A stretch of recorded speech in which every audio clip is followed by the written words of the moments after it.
बिना रेखे वैया नैया कैसे लगे पार हो।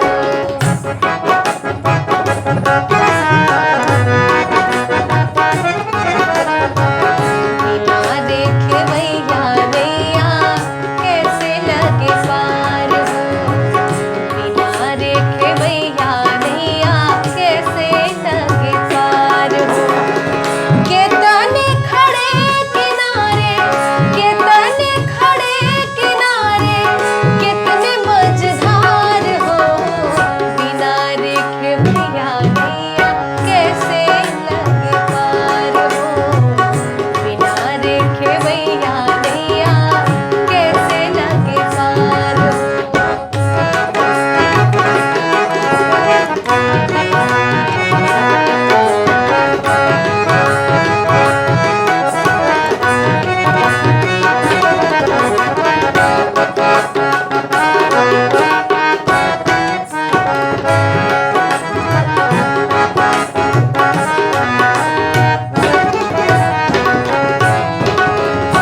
संतन जहाज ला दे हंसन के न भार हो।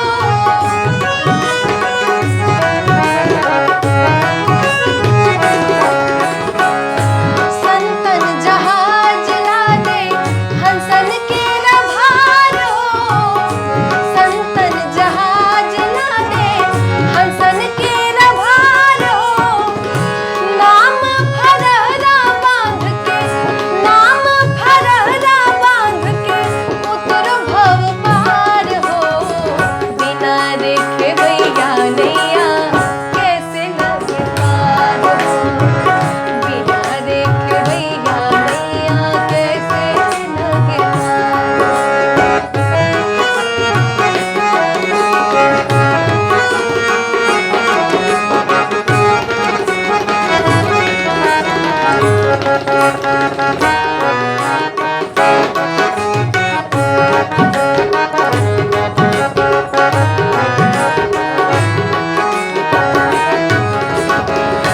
संतन की बोली बानी रही न पार हो।